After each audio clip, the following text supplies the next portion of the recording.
we've actually gone from a point where one adult in a house was enough to two is almost not enough. Yeah, I mean, it's incredible. You know, currently 3 in 4 children in poverty live in a household where one parent is working. If people are actually earning enough for a minimum decent standard of living, then they're actually going out and spending in local businesses, which is actually creating a virtuous circle in the local economy.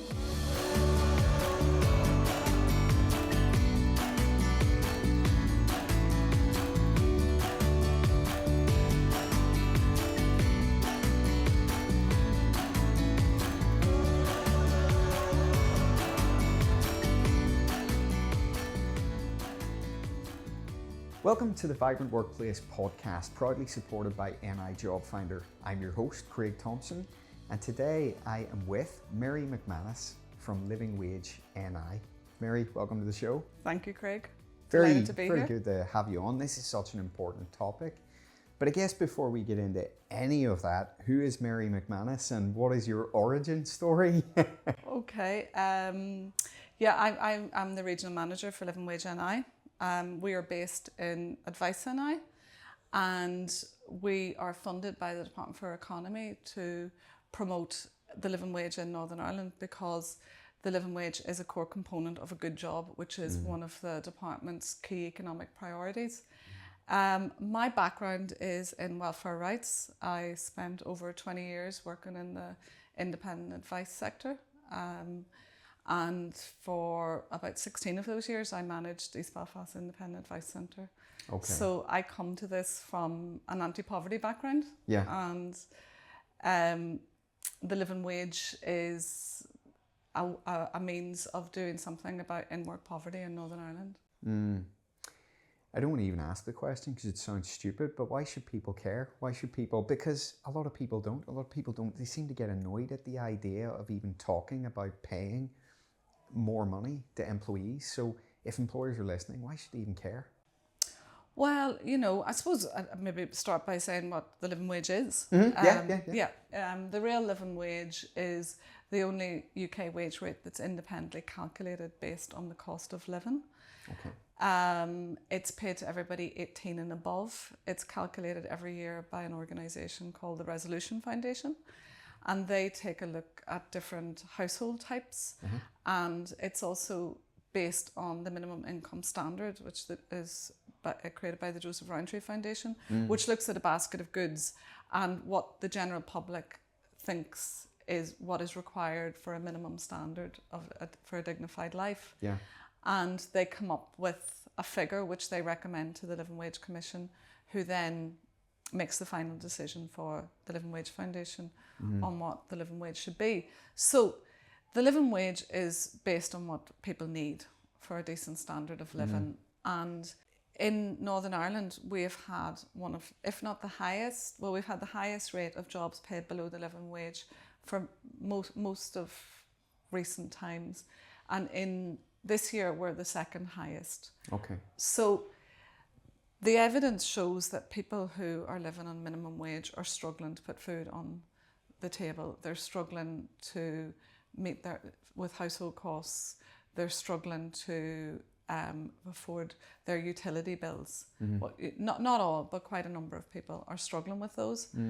So what we say about the living wage is that it's good for business. It's good for workers in that people will be able to afford a better standard of living, or even they'll be able to afford a minimum standard of living. Yeah. This is not, about people having a luxurious life here. This is about being able to afford, for example, at the moment, the living wage is worth £2,400, just over £2,400 a year more than the national living wage. Okay. So the real living wage went up in October, and it's currently £13.45 per hour. Right.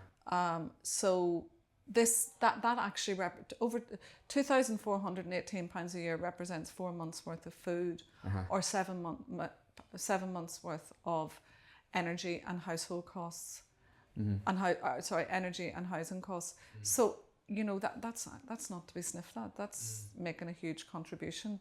So the living wage, it's good for workers, and a happier workforce, as we know, leads to good business outcomes. Yeah, and I think that's an important point to make, because there's the moral side of it, right? You used the word dignity. People should have that dignity. Yeah. And I 100% agree with that.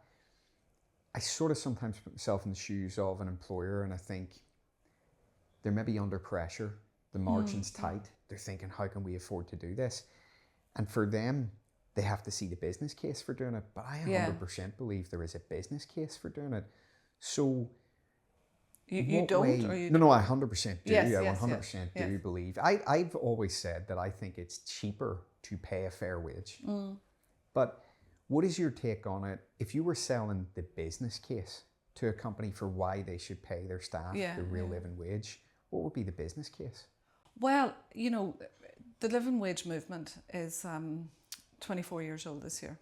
Is it? Okay, Yeah, right. yeah. It began at a community meeting in London 24 years ago. Okay. And there's now over 16,000 employers signed up as living wage employers across the UK. Okay, very So, good. which is for me, it's an amazing story of something that began at a grassroots level. Yeah. Where community leaders listened to their community about what were the issues that were facing them. And one of the main issues was that they were having to work long hours because of low pay. And the living wage movement began. The living wage accreditation, which is what Living Wage NI helps organisations with, that began in 2011. But the living wage movement is 24 years old. It's put 4.2 billion back into the pockets of low-paid workers, and it's led to nearly 500,000 people getting a wage uplift. Now, over 16,000 businesses have not done that because it's maybe, you know, some do it because they think it's the right thing to do, but it obviously has to make business sense. Yeah. And the research that has been done with the network of living wage employers is that 94% of them said it has a positive impact on their business. And 94%? yes. Fantastic. And so it has improved recruitment and retention. Yeah. It's improved their reputation. And it's also improved relations between managers and staff. Yeah. So I was looking, you know, in preparation for doing this today with you, I was looking at a presentation I did back in 2021 about where the living wage featured. And at that point, there were over 8,000 living wage employers. Okay. So there's now over 16,000. Yeah. So that's been the growth in the living wage movement between 21 and 2025. So these businesses are signing up for a reason. Yeah. It is very good for. Yeah. It's good for businesses, and quite a lot of the employers in the living wage network have been a living wage employer for years. So it's something that they do, and then they're renewing their commitment because it is useful for them to be a living wage employer. If it was bad for business, would they keep doing it? No, of course they wouldn't. Of course they wouldn't. That's why the work that you're doing is so important, is to get those messages out there and show other organisations, look, you can do this. And actually... Yeah, well, the thing is, we've lagged behind in Northern Ireland. You know, when I first started, the business that I managed, which was a charity, East Belfast Independent Advice Centre, I had East Belfast Independent Advice Centre accredited back in 2019 after I saw the living wage employer plaque outside of East Belfast Community Development Agency's offices. Right. And then I was like, what's that? And I read up on it and thought, wow, you know, that's something that I'd like this organisation to, you know, sign up to. Yeah. But it was only when I was doing research as part of a master's in 2020 that I realised that while there was a Living Wage Scotland and a Living Wage Wales, there was no Living Wage NI. Yeah. And we had the highest number of jobs paid below the living wage. Probably connected, those two things. Yeah. So, you know, to me, it seemed like a missing piece of anti-poverty work here. Yeah. That here we had high levels of in-work poverty. And here was this campaign, you know, that we could, which would allow us to help people earn more in work. So I was able to start doing a campaign in East Belfast, Okay. where I worked, the Living Wage for East Belfast campaign, from 2022 to 24. Okay. And then in 2024, Advice NI agreed to host Living Wage NI. Okay. And Advice NI launched Living Wage NI in partnership with the Living Wage Foundation and funded by the Department for the Economy. What I love about your journey is you're not someone who's just out there saying, you should do this. You did it yourself, first of all. Oh, yeah, absolutely. Yeah, and that's important. And sorry, I should have said, we now have almost 200 living wage employers in Northern Ireland. And since we launched in June 2000, we've had almost 120% increase in the number of living wage employers. Wow, okay. So what was evident when I did my research in 2020 was that when there was an agency on the ground, a local agency, talking to local businesses about the living wage, it increased the number of living wage employers and therefore increased the number of employees getting a living wage. So it was badly needed here to have living wage NI. So we're delighted that, that's happening here as well. That once we talk to employers about it, that we go to events, we have stands, we approach employers or approach businesses and explain to them what the living wage accreditation is. They're really interested, and there's a great appetite locally for living wage accreditation. And we're learning all the time from employers who, from talking to the employers who are part of our network, who really want to do the right thing. And also, not just for their business, but for their staff. So thinking about your experience of doing this as an employer. Okay, first of all. What differences did you notice in terms of, I guess, the way that people brought themselves to work, and I'm sort of just supposing things where you might have seen an impact, the type of people who were taking jobs with you, whether they were staying in the company for longer, the way they brought themselves to work, what they were like in work, all these different things. Did you notice that it impacted the organisation in any way by choosing to make that change and do that? Well, what I noticed was, and what I've had experience of, and I know, from dealing with our network, that it's it comes up, is that, yes, we had to uplift a member of staff. It was a very small team. Okay. But most of our living wage employers are small organisations. Well, I say it was a team of about 10, and we had to uplift the lowest paid member of staff, but that meant that we also had to uplift the next person, another person in the organisation, because of the wage differentials. So I have experience of doing that, but it became something that we could display in our organisation. It was a plaque, and it led to a better morale. That we were a living wage employer. We already had quite good staff retention. Okay. I guess because of the purpose and the meaning of the work. Absolutely. You were doing, it was so important. And but what we find, our employers tell us is that it's a badge of honour. That's something we hear quite frequently from our living wage employers. They display it as part of their email signature. They have it as a plaque outside their, in a visible spot within their business. They said it has improved morale. It's led to a more positive atmosphere in work. And it's increased, they've become more of an employer of choice when it comes to recruitment, and it has improved retention rates within the organisation. And also, in doing this work, it's my first time to work with the private sector. Okay, right. So, and it's really interesting for me. And it's really interesting for me how often it's a values-based. It's also about their value, for businesses, it's about, it's about their values, and it's like a standard that they can show that demonstrates their values. Yeah, absolutely. You used a term, you talked about poverty, okay, and in-work poverty. That is a term that gets my blood boiling. Okay, right? Why is that, Craig?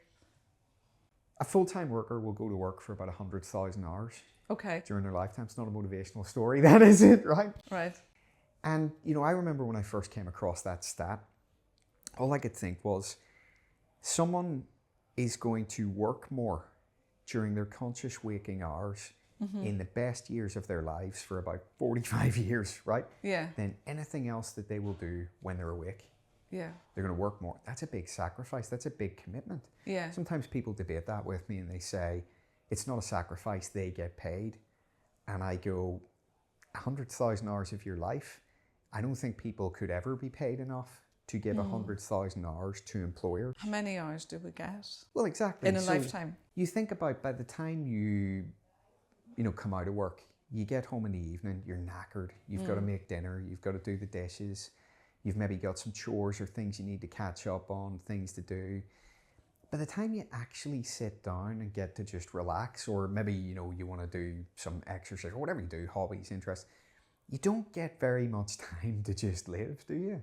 And I think that if someone is going to work more than anything else that they will do in the best years of their lives, they deserve as a minimum two things. One is to be paid enough to have a comfortable life outside work in return. You talked about the way that the morale improves in the business when people aren't under threat of extinction because they can't afford to survive, basically. So, of course, they're going to come to work and be able to focus on doing a good job and being nice and friendly with coworkers and customers because they're not living in crisis.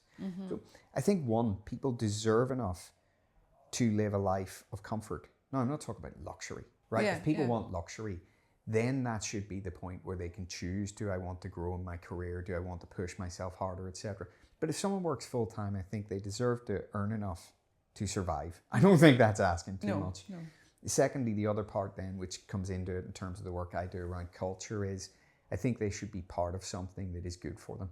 I think their work should make a positive contribution to their life. And it's about things like the way that they're communicated with, and trust and respect and all those good things come into it. But in-work poverty is therefore something that makes my blood boil, because I don't think that anyone should be working and in return be in work in poverty. Absolutely. Yeah.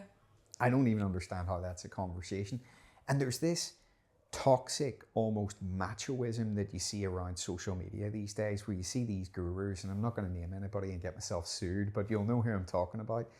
And you see these guys and they go on there and they start posting about if people aren't happy with how much they earn, they should just go and get a better job and it's their own fault and stuff like that. And I think that's so nasty. Why do we have so little compassion for other human beings? Absolutely. Yeah. I mean, like, we all want a society. I mean, that's the thing about it as well. All of these things are interlinked. Do you know what I mean? So if people aren't actually earning enough for a minimum decent standard of living, then they're actually going out and spending in local businesses, which is actually creating a virtuous circle in the local economy. The money's not being squirreled away. It is actually, people on a low income spend more of their money because they have to. Yeah. And they spend it in local businesses. So, everyone's benefiting. So it's all from that. Systemic, isn't it? And yes, absolutely. I went out with a group of friends recently in Belfast. Could not believe this, right? Absolutely blew my mind, this. There was a group of about 5 or 6 of us, picked up the menu in a restaurant that we went to, and a bottle of Copperberg was either £9.20 or £9.40. And I genuinely thought this has to be a mistake on the menu, right? Yeah. £9.20 or £9.40 for a bottle of Copperberg. And you know what the impact of that was? Yeah. The people that I was out with didn't buy any alcoholic drink. They just bought food. But previously we would have gone out, we would have had a few pints and stuff like that. But they're going, wow, I can't afford to spend that. So that's just, I think that it's a key point that you've made there. When people have, that bit more, then they can actually spend more too. Yeah, which boosts the economy. And I'm sure, I don't know whether you have statistics off the top of your head. I'm not going to put you under pressure, but I'm sure you could probably, there's probably research about the investment in people and how that contributes then to the economy and stuff.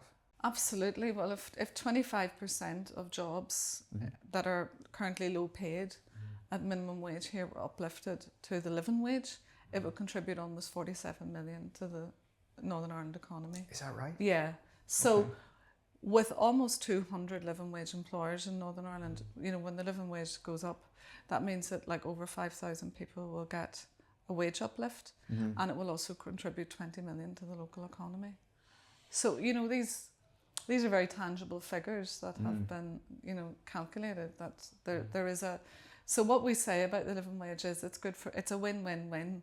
Yeah. So it's good for workers, it's good for business, and it's good for society. Yeah. And not many things are, you know. And one of the things about the living wage that makes it a very robust accreditation, and just to say something about, you know, the accreditation. Yeah. So in order to display the living wage employer quality mark, a business needs to pay all its directly employed staff the living wage. But they also need to pay it. They also need to be paying or have a plan in place to ensure that their supply chain are also getting the living wage. Oh, is that right? Yeah, Okay. yeah. So in 2021, the Northern Ireland Executive accredited as a living wage employer. Okay.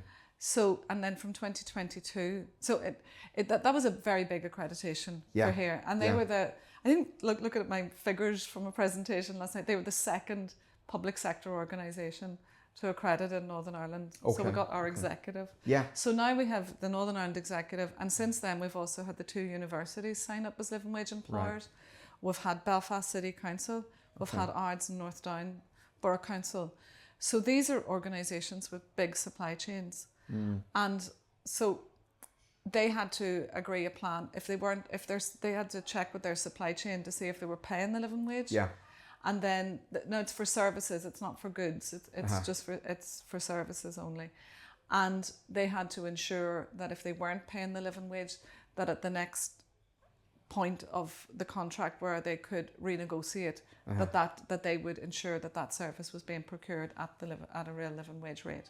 Yeah. And that's a very important aspect of the accreditation, because often it's in outsourcing that you will find low paid workers. Of course, yeah. So, you know, in things like cleaning, security, in jobs like that. So and actually with the Northern Ireland public procurement policy, it's also mandated that companies go tendering for contracts, going for bids, that they must pay the living wage as part of that contract as well. I like the fact that you've said the executive signed up, because they should be leaders in everything that they do, and they should be role modelling for the rest of us what we should be doing. Yeah. So as part of our network now, we have 11 public sector organisations signed up. Very good. So just a bit about the breakdown of our living wage employer network in Northern Ireland. Just over 50% are private sector. Okay. And about 45% are charities, and about 6% are public sector. So recently we had Tourism NI sign up, for example. Okay.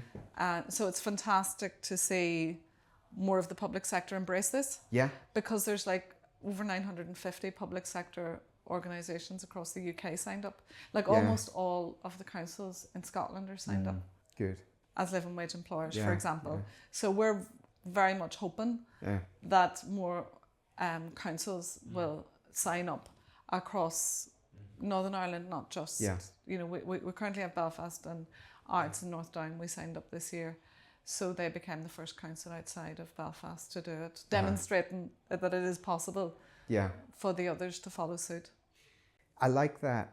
I think sometimes in the public sector, they're worried about the optics of things. But this situation's different, because I would like to think that society would think this is a good thing, right, for it to be done.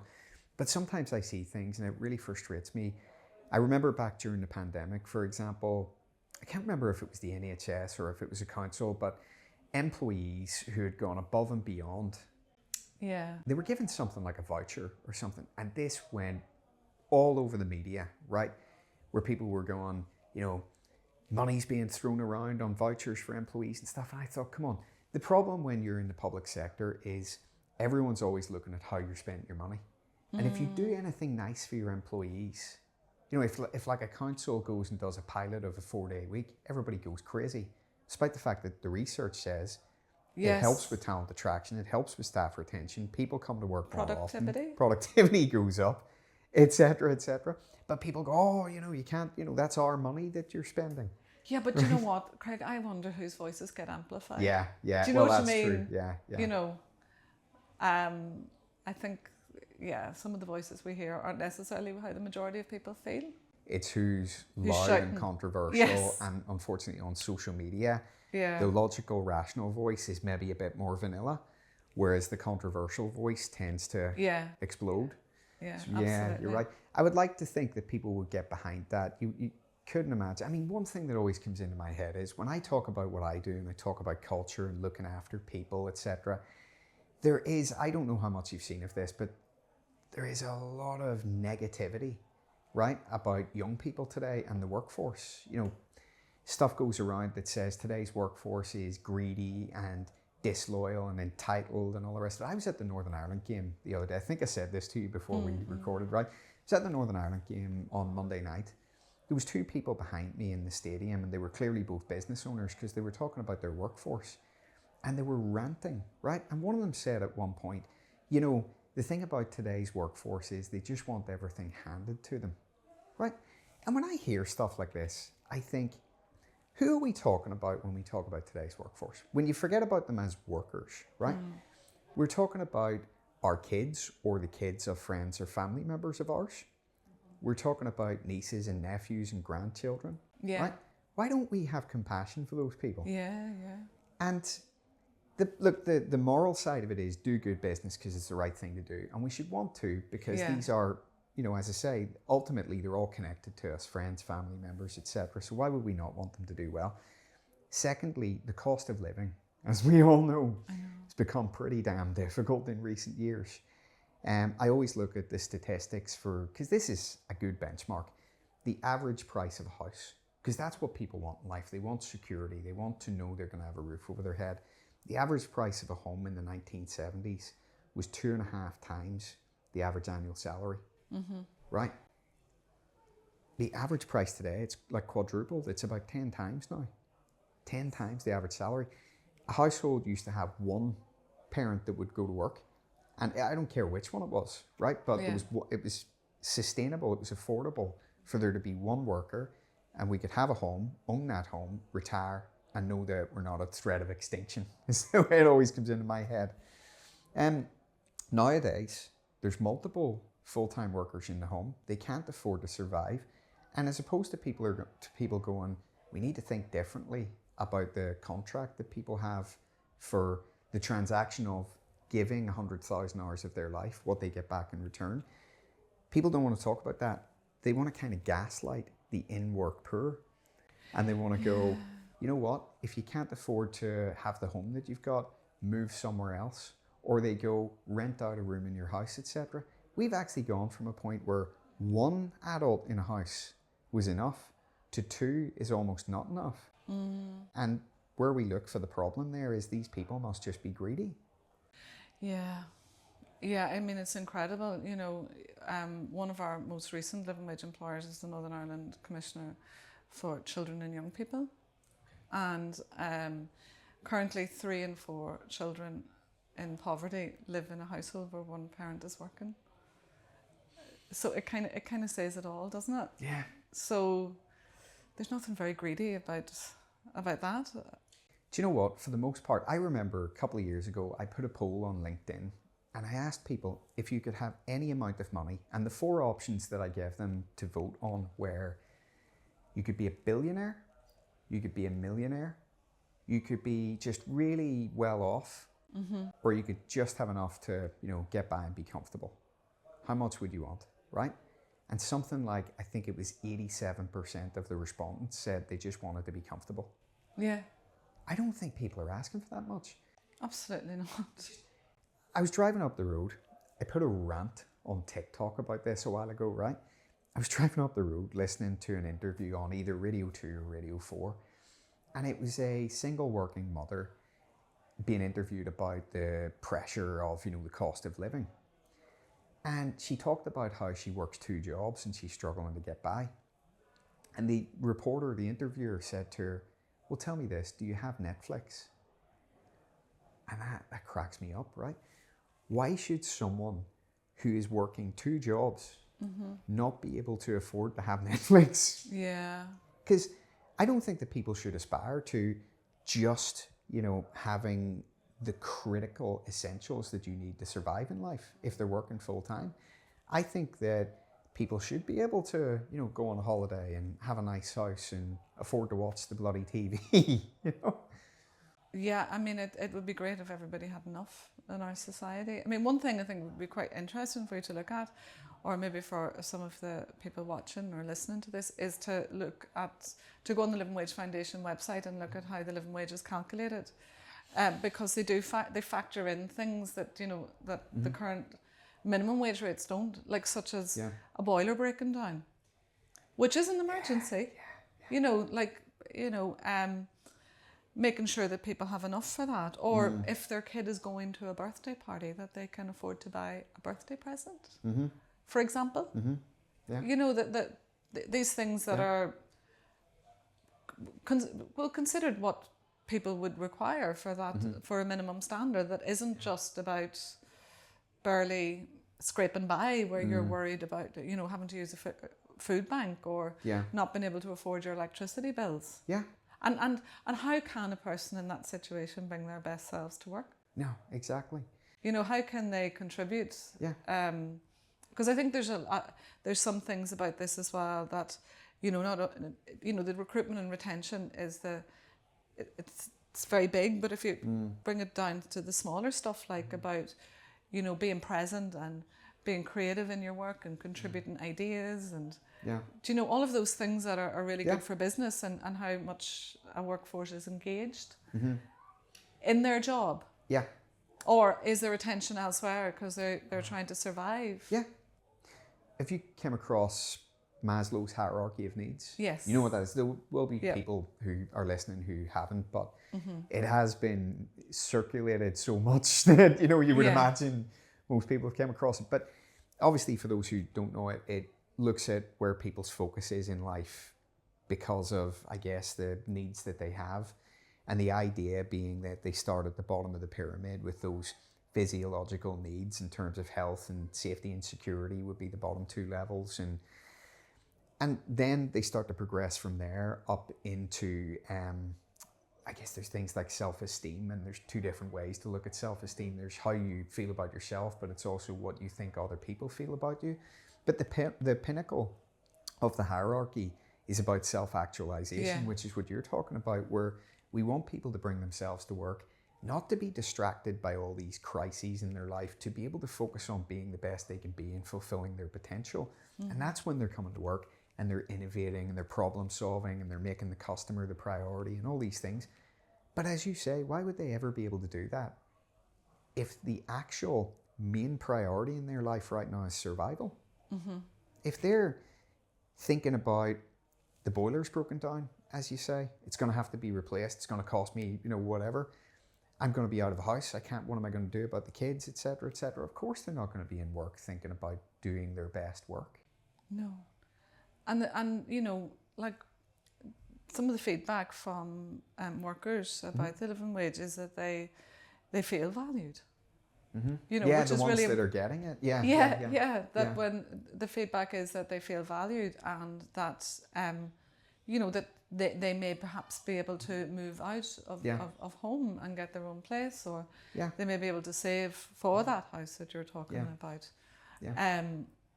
So that's an entirely different mindset to having to just think about survival. Exactly. Yeah, and it's just human nature as well, that when people are kind to you and when people look after you, you want to be nice to them and make your contribution in return. And in the case of work, if you feel valued, if you feel like your employer cares about you as a human being and understands.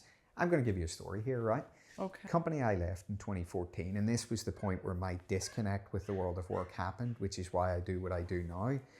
One of the final straws for me was I was finishing up a recruitment drive one evening, and it was about 2:00 in the morning. We desperately needed staff because we always needed staff. So you worked in HR? I was responsible for recruitment and talent development, and we could not keep staff, and we paid, peanuts. People were taking home £850 a month. I worked out after their tax and national insurance, they were taking home £850 a month. And I remember finishing this recruitment campaign one evening, and I was going through all the candidate packs, working out who we were going to give a job to. And I always need a little bit of time to decompress and wind down before I switch off. So I went onto the BBC News website and I saw an article about the poverty line in the UK. And I worked out that about 80% of the people that were working in the office where I was, and there was 120 people in there, about 80% of those people were below the poverty line, despite working full time. And I thought, this is wrong. And I sent an email to all of the directors in there. I didn't say it, maybe some people would say it rudely, but I'm just very direct. I say things that need to be said. And I said, I don't know how any of us can sleep at night knowing what these people go through and the sacrifices that they make to come and work here, and in return, they're below the poverty line. And I didn't get a response for 3 weeks from any of the senior team, right? And eventually after 3 weeks, one of the directors called me over and said, I want you to didn't bring up my email or mention it, but obviously this might have been what sparked it, and said, I want you to go and do a salary benchmarking exercise and find out what we are paying in comparison with what our competitors are paying. I took this as a real opportunity to go, brought in a recruitment agent to do some research, create a report for us. And I went back after I got the report from them and I said, we're currently paying this. To be the lowest paying of our competitors, we need to increase those salaries by $2,500, right? To be the lowest paying of our competitors. Yeah. And our competitors then all have bonus schemes on top of that. So we cannot be less than that. And we should have bonus schemes as well, right? And the response that I got from the director told me everything that I needed to know. It was, and what do they earn at the moment? And this doesn't register with a lot of people, but for me, right, this told me everything about the lack of compassion, the lack of compare for our people, because this was a contact center, right? My job, being responsible for recruitment and training, doesn't exist if those people aren't taking the calls. The director's job doesn't exist. The marketing team, all these different departments, none of our roles exist if they're not there performing their function. And the director, and so the majority of the staff are contact center staff, and the director didn't even care enough to know what they earned. I just think that's wrong. And the bottom line is, it's back to the commercial side of it that we talked about before. We were conveyor belt of staff, could not keep staff. We would have been a lot more efficient financially if we just paid people a wage where they could afford to stay and come to work and do their best work. Paid the real living wage. So on that note, right, because I'm not 100% sure on the difference with these or why they're even different, and therefore there's bound to be people who are listening or watching that aren't sure either.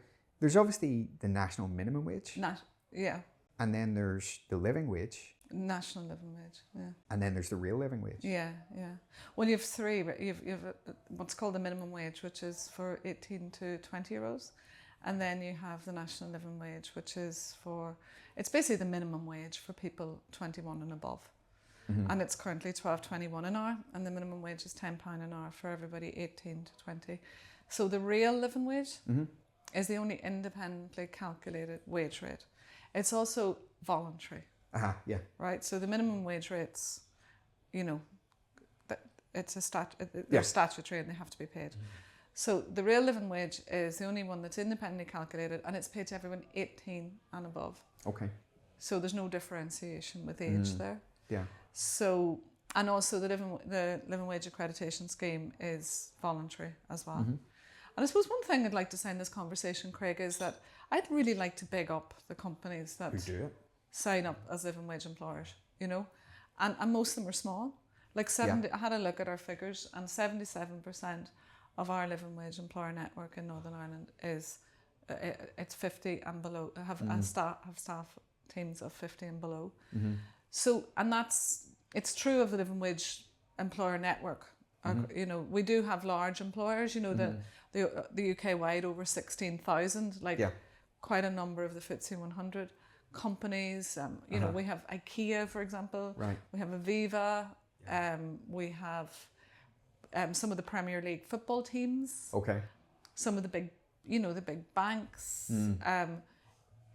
There are massive companies as part of our network, but the backbone of the living wage network is small. It's SMEs.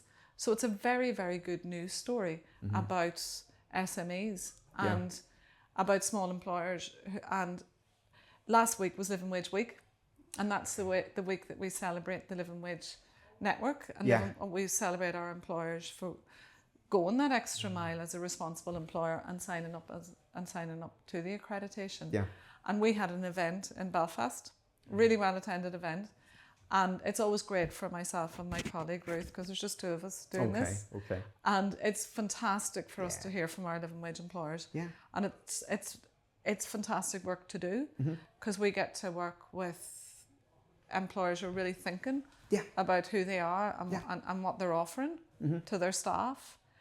And I'd just really like to big them up as part of this, you know. Absolutely. And, you know, the work that you're doing and that Ruth's doing is helping people to live better lives, and the choice that those employers are making to choose to do that. Yeah. You know, think of the society that we would have if every organisation was paying a real living wage. Absolutely. And just to say on that, it's the latest figures from the Northern Ireland Statistics and Research Agency on jobs below the living wage show that we have just over 17% of jobs paid below the living wage. Okay. So that's the second highest. The northeast of England is higher. Now Scotland's sitting at about 11%, and Scotland has like 5 times more living wage employers per capita than any other part of the UK. Yeah. So we're you know, trying to follow in the footsteps of Scotland on that. So yes, we're growing, but it'll take us obviously a bit of time to have over 4,000 living wage employers in Scotland.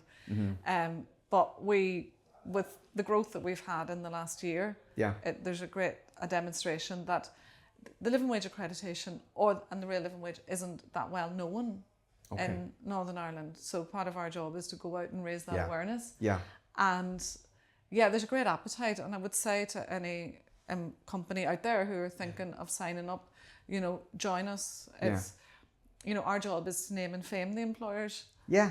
You know, to name and fame that good practice, that's where they're signing up to this voluntary, and we'd love to hear from any company who'd like to be part of the Living Wage Network. Do you know what I should have got you to do? What? Should have got you to bring a list of them and just read them all out to get them some airtime. Do you know what? I mean, the Living Wage Foundation website is hours of fun to be had. Okay. Because you can search it. No, I don't mean that. Sorry, I actually mean that. Yeah. You can look up who's currently accredited as a real living wage employer, and whenever I say there's 200 in Northern Ireland, they're almost 200. Yeah. They're the ones who are headquartered here. There's actually other employers like IKEA, like Nationwide Building Society, Lush. Okay. Yeah. For example, who are headquartered elsewhere but have a presence here. They're here too. Yeah. Who are signed up as living wage employers, but you can search by sector, you can search by industry. We've all sorts. I mean, this year, really happy to say that we had a local company win a UK-wide living wage award, hospitality champion, no less. Okay, very good. Which was Bull House Brewery from Belfast. Very good. They were named UK hospitality champion, living wage champion at the awards in Newcastle this year. Love it. Very good. Yeah, we have some fantastic local employers, and you can check them out on the Living Wage Foundation website or on the Advice NI website, where we have some employer profiles where employers have written up, you know, their motivation for accrediting as living wage employer, how they went about it. Yeah. So I know, you know, when we discussed this podcast, you'd asked about, you know, how companies, you know, how they go about it. Yeah. And some companies have told us that it's been in the planning for years. Okay. You know, they've been tracking it. They've been tracking what the living wage is. Right. They've been building it in. Yeah. Some companies can go for it straight away. Other companies, they do it over a longer period of time, where they do the costings. Yeah. But one of the things, as we know, is you have to weigh up. Yeah. For a lot of the companies in our network say it is an investment. Yeah. In the long run, it's a cost-saving exercise in terms of how much money they would spend if they had to recruit more, for example, or spend more time on staff training because of staff turnover. So our companies are looking at all of that, and then, you know, accrediting, seeing it as an investment in their business to accredit as a living wage employer. I mean, if I'm a job seeker, Yeah. the first thing I'm doing is looking at that list of organizations on your website and thinking, right, from there, where do I want to go and work? Because money is important. You know, there's this idea that I've worked in organizations where people have been told, if you're not happy with what you're paid, go and work elsewhere, right? Money's important. The work that I do is about helping companies to be the best employers they can be. We talk about culture and all the rest of it, but I also always say there are taboo factors that people don't want to talk about that underpin all of that stuff. The bottom line is people take a job to get paid. Yeah. They need to be paid enough to be able to live. Yeah. That shouldn't be controversial to say. And therefore, people will take a job for money. That's when culture starts to come into it, because they will stay for the culture or they will leave because of the culture. But money is a foundation stone. It's very important. And you know, I went into an organization recently, and I don't judge them for this because it's just not something that is present in people's minds. We don't talk about it enough. But they mentioned to me that, and I didn't bring up the real living wage, they brought it up. They said, we couldn't afford to pay a real living wage. And I said, okay, have you done your sums? Have you calculated that to see what it would cost you? And they were quite a large business. So they said, look, it would cost us about an extra 70 grand a year. Okay, 70 grand sounds like a big number. It's not a big number to a business of that size, but it would cost us about 70 grand a year, they said. I said, what's your staff attrition rate at the moment? Because they had said to me earlier in the conversation, we're constantly losing people for pennies on the hour. So we're not talking about a big difference in salary between them and their competitors. They're losing people for pennies, right? Mm-hmm. They told me their staff attrition rate was about 40%. And I took my calculator out, and based on the minimum wage, if that's what they're paying, I said, you're spending, based on the research around what it costs to replace a leaver, you're spending about 700 grand a year replacing people. Mm. So the default is to go, oh, we couldn't afford to pay, you know, a real living wage. Yeah. If you can afford to spend 10 times that replacing people, in my mind, you would be better off as a business commercially to just pay the real living wage. Absolutely. And I hear those stories all the time, see those conversations all the time. The organisation, it's interesting that you mentioned about SMEs being the ones who really embrace this, because it should be the enterprises that are the ones that it's easy for. But often there's this default conditioned mindset of, we don't have the money for that, no matter what it is, if it's an investment in people. And the SMEs are maybe the ones who are closer to their people, see them as human beings and want to do it for the right reasons. That company I left in 2014, they used to send out emails quarterly. This was another of the final straws for me. They used to send out emails quarterly to all of these people who were taking home £850 a month about their record-breaking profits. Oh my goodness. And I would think, read the room. How can you send emails about record-breaking profits to people who are below the poverty line? But I suppose one thing I would say as well, I was at the Living Wage Awards in Newcastle, in Newcastle, England, in July, and and it's the same thing, obviously, on a smaller scale at our Living Wage Week event last week, and at the Living Wage Awards, because the living wage it's a very unifying movement. The whole campaign. Yeah. And the Living Wage Foundation is based in an organisation called Citizens UK, which is a community organising charity, which means that you have a lot of civic society organisations involved as well as employers. So the Living Wage Awards was quite an amazing event to have very small employers, very large employers, faith-based organisations that are employers, such a range of businesses in the room. Yeah. But you have and one of the things I didn't get into today, which when we have more time, is the other accreditations of the Living Wage Foundation. We're starting with the living wage in Northern Ireland, but there's also Living Hours, which is about having stability of hours. Very good, right? In work, and there's also Living Pension, which is about post-work poverty. Right. And it's about ensuring people have enough for their retirement. Yeah. But so you have organisations across the water, very small, cleaning companies perhaps, who are triple accredited. Okay. Yeah, Right. they're Very living good. wage, they're living hours, and they're living pension accredited Yeah. organisations.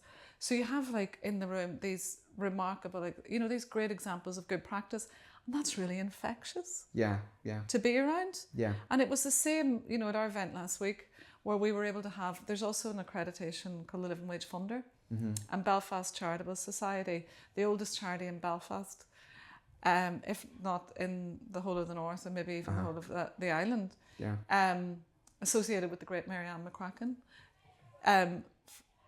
They're the first living wage funder. There's in Northern Ireland, and there's a network of 86 funders in the UK that are signed up not just as a living wage employer, but also they're grant making trusts and foundations and investors, and they're signed up to encourage the living wage through their grant making processes. So, you know, when you put people in a room who are talking about all this good practice, it really raises the bar.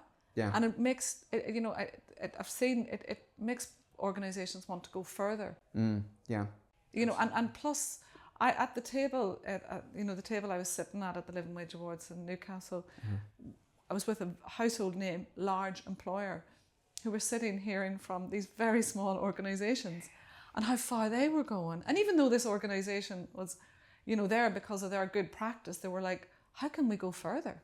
If these small organisations can do that. Yeah.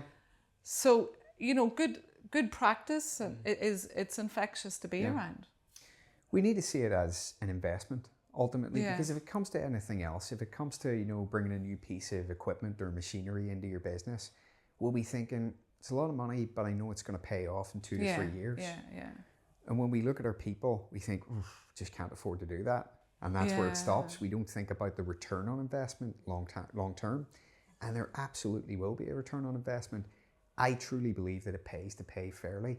I'm conscious that we could continue this conversation all day. We definitely could. But we're going to have to wrap it up. So in summary, what is the sales pitch? What, you know, if I'm an employer and I'm coming to you, or I'm hearing about this and you're coming to me, and I'm under pressure and I'm looking at the margin and I can't attract staff anymore and I can't keep staff, and I'm thinking, real living wage, why should I do it? Well, because it's a win-win-win. You know, it's going to be good for your workers, it's going to be good for your business, and it's going to be good for society. And, you know, join the 16,000 other businesses who think that this, you know, who've seen this as an investment. Join them. And, you know, we're here, myself and my colleague Ruth are here to talk to you about the process and you know, the fees to accredit for staff a team of 9 and under. It's £71 plus VAT per year, and this goes up according to the number of staff that you have.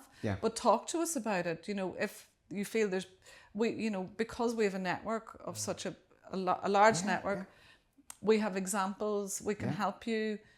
You know, if there's barriers, we can perhaps help you with that because of the intelligence that we have gathered from having such a large network of employers sign up as living wage employers. Just get in touch. Talk to us. You know, I think that's a very good point. If I was the employer thinking about this, the opportunity to go and actually speak directly to other employers and hear what's it been like for them.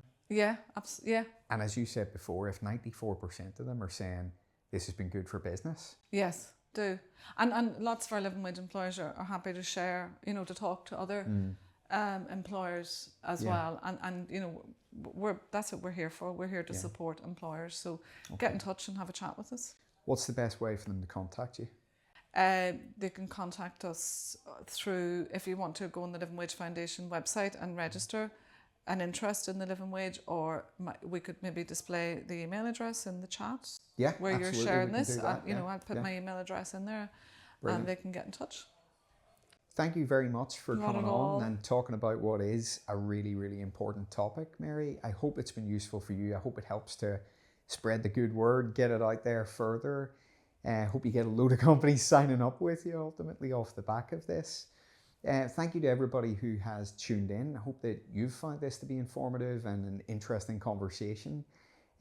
Do, you know, connect with Mary on LinkedIn, follow the work that they're doing, and speak to some of those employers and see about what their real world experience has been like and whether it would be something that you should do in your organization.